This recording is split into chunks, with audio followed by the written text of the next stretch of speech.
Welcome to Rouse Supply Box. Today we're going to revisit an existing pattern of mine. It's originally called the Tactical Caddis, and I've been fishing this pattern this last year with slight variation to it, adding a biot wing case, and it seems to have made considerable difference in its effectiveness.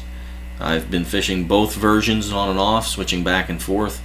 Once I noticed the change and I had tried it, and I think that it has significantly improved the pattern, so I figured I'd repost it and go over how I tie it. I start out with a Orvis Tactical wide gape hook in size 14 and black 6/0 uni thread. And we're going to first apply 0.015 lead substitute wire.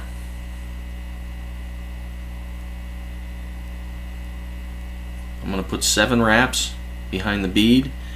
The bead I'm using is a gold tungsten bead.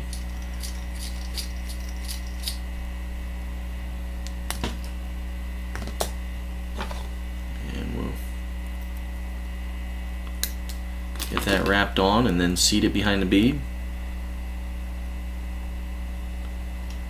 And then we're going to start our thread. Start right behind the bead, or right behind the wire, and wrap forward.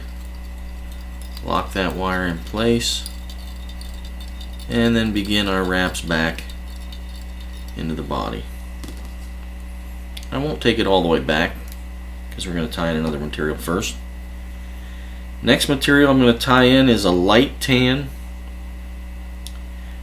Orvis body glass in micro size.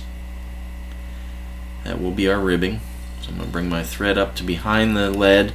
What I do is I tie it in slightly long with one wrap, and I'll pull it back flush with the lead, back of the lead, so that it helps with the taper, and then I'll bind it down. And as I bind it down, I pull it tight. I don't want it to build bulk as I wrap over it. And I'm going to tie this in about halfway into the bend of the hook. I want to use the shape of this hook as much as possible.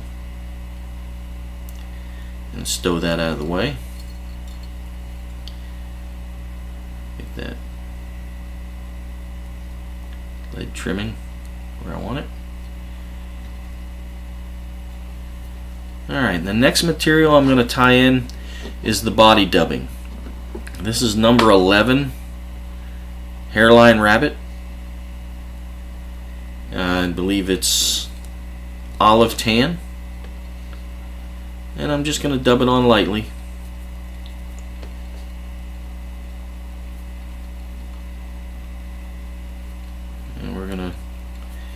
Build a taper. You don't have to really build the taper, just enough to do a light coat, because you've already provided the taper with the body materials that you've already applied. So you have a natural taper. All you got to do is cover it and bring your thread back to the tailing point.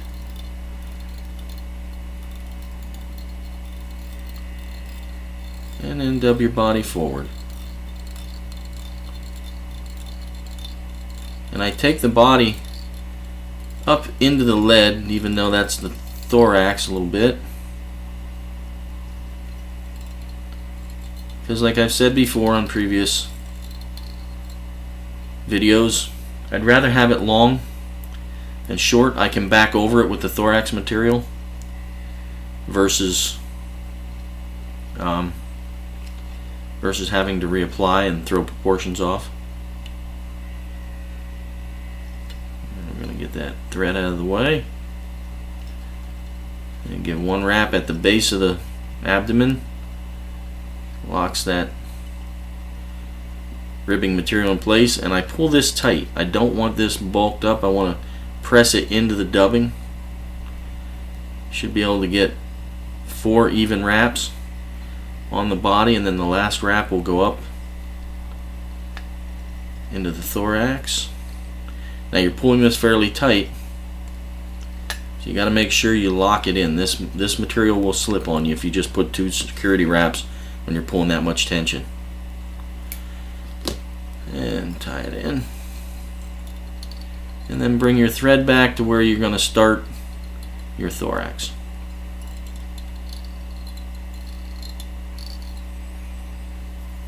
Next material you're going to tie in is, you can find it in a lot of different names. It's fiery brown or rust brown, I think. You'll also find it. Goose bite. And I tie these in to where the tips extend back to the bend of the hook.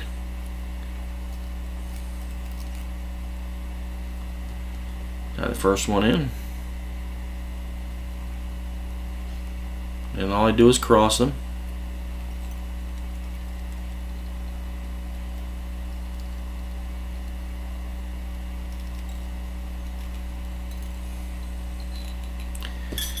Get them locked in place. We'll trim off our excess. The next material you're going to tie in is olive ice dub. And you're only going to use a little bit of this, just enough to give it the color and the flash in the beginning of the thorax. This has got like a 3-part thorax. You'll see why in just a second.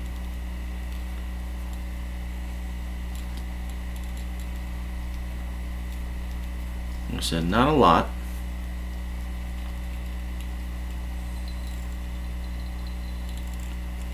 You're going to bring that over the base of, and right in place. You're not going to work it forward. Just going to bring that over the base of that wing case. Then the next material you're going to tie in is a soft hen furnace hackle. Trim the base.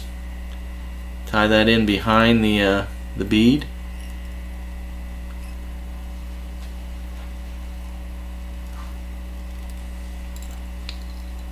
Oop.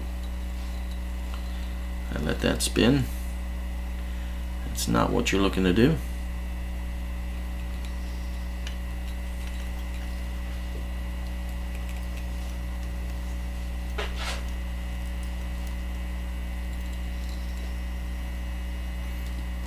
Then we're going to grab that with the hackle pliers.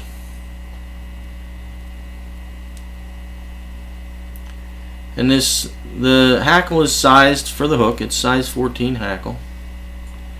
If you were sizing it on a hackle gauge, should be able to get 3 good wraps behind the bead. And you can bring it pretty close to the bead. You don't have to leave space. You have one more material, but you want to force it back over itself anyway, so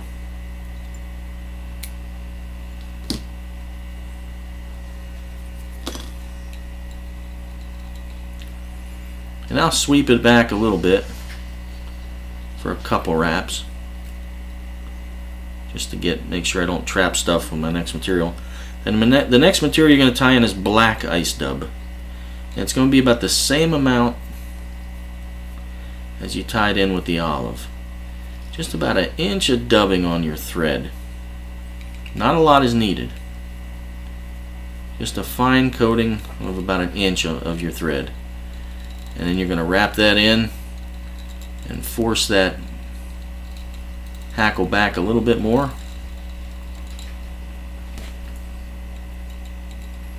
And then whip finish. This fly in the fall, late summer, really does well. Like I said, the tactical caddis was one of my best performing nymphs for a long time, and this is a improvement to me. I've begun tying it with the biot wing case all the time now, and there it is. The winged tactical caddis. Very effective fly, very effective search pattern. Throughout the year, the Tactical Caddis has done well for me all season long, even in the winter. But in the late summer and fall, this pattern right here, winged, with the bi-wing case, has been just my top fly in my box. I hope it adds to your box as well. Good luck. See you in the water.